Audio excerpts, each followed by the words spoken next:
In this video, we'll be taking a look at the limited weapon banner, basically how to use it, when to use it as a free-to-play or low-spending player. So a couple of things to keep in mind about the weapon banner is that the 5-star section of it is definitely a trap for most players, and the players that it's not a trap for are either really late game players who would utilize it, or whales who could just pretty much buy whatever they want.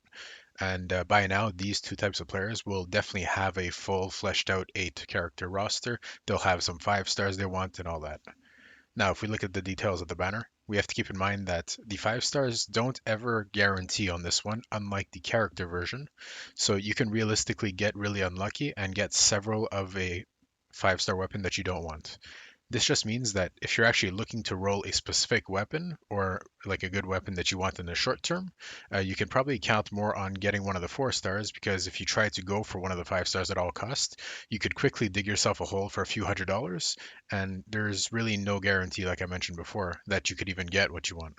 So you can go really far in if you do tunnel vision too bad, and that's how you do get trapped in games like this on these types of banners. Now, the weapon banner isn't all bad. Later on in your progression, or once you reach the late game, as I mentioned earlier, you'll have several 5 stars. They'll be built. You'll have the full 8-man roster. Then you could actually start benefiting from the weapon banner. So at the beginning, when you have very few characters, it's usually cooler and gives you a better boost in power to get new characters as opposed to the weapons. But once you have a workable endgame roster, then you want to shift your focus on the weapons since getting the extra characters can still be cool for sure, but it gives you less return in terms of powering up your roster than a good weapon will, since, as we do know, you can only utilize 8 characters at once. So let's take this new weapon banner as an example. So the two 5 stars in this banner are extremely strong in this case. No one's going to deny that. A gravestone being one of the best claymores for damage dealers, arguably the best one actually. Diluc being the best example of a character that people use it on. I actually use it on Diluc and it is pretty broken. The Staff of Homa is the second one, and by the looks of it, it's a great spear for heavy HP characters. And with Hu Tao coming out next, it'll likely be best in slot for her. So I guess this is not the greatest banner to actually make my example on, since both of the 5-star weapons are very good in this case. But on some of the earlier banners, there was typically the best in slot weapon for the current limited character and then another 5-star random weapon just from the bunch. But we'll use this one anyways. The thing that usually goes unnoticed is how good the 4 stars actually are on these banners in some cases. If we go off this banner, there are items on here that you can actually use for a long time, and that's really what you're going to be wanting to do. So basically, in the mid game, once you start to get a few characters, you're going to need to have weapons to bridge the gap between when you get your first 2 or 3 strong characters until the point where you actually have your 8 character roster. So instead of rolling for the best in slot weapon for every character, you could look at these banners for the 4 stars and actually see what's good on them. If there's a good ratio of good 4-star weapons, then you could actually maybe take a jab at it. But depending on the banner, you might want to avoid them. You might want to roll a few times on one, maybe to get a couple weapons here and there. Again, going off the example, if we take the current Kaching banner, so Lion's Roar from the weapon banner is actually great on her. The Sacrificial Bow, actually the whole Sacrificial series, so if you see any of those weapons, they might actually be best in slot on many supports, even including 5-star weapons.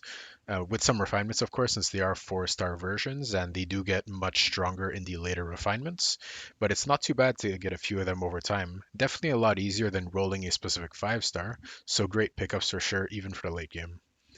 Now, if we move on to the lithic set here, so those are the beigeish brown leeway weapons. I'll throw up the passive details here, but they are legit OP weapons if you build around leeway characters. Now, in my opinion, the Wood Sith is kind of dog, but 4 out of the 5 4 stars being good are nice odds. So my logic behind rolling on the weapon banner is to actually wait until you can get the best return for your rolls. Maximizing what you get for them as a free-to-play player is key since there really aren't that many to go around.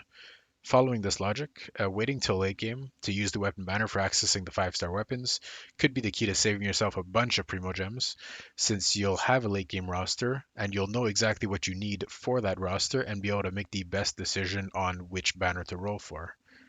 So basically what I'm saying is the move isn't always to roll everything for one OP weapon. There will be other OP weapons, and when they come, if you're at a point where your roster is ready, then shift from character banner to weapon banner. But in the meantime, like I mentioned, you're going to have to bridge that gap. So like we saw in this banner, there are plenty of 4-star weapons that are pretty busted, and they are much easier, of course, to get than the 5-star versions. So while you're rolling here and there for 4-star weapons and gunning for those, you might actually be able to get a 5-star one here and there, but it's really important to see that as a bonus. Because my main point throughout this video is to not tunnel vision, because that's the trap we want to avoid when it comes to banners. Focus on the 4-stars in the mid game. 5-stars could be saved for the late game, but you could always fall back if you do miss on the banner onto the 4-star versions that you already have. And then if you pick up a random 5-star here and there, you won't be disappointed because you were really gunning for the 4-stars anyways.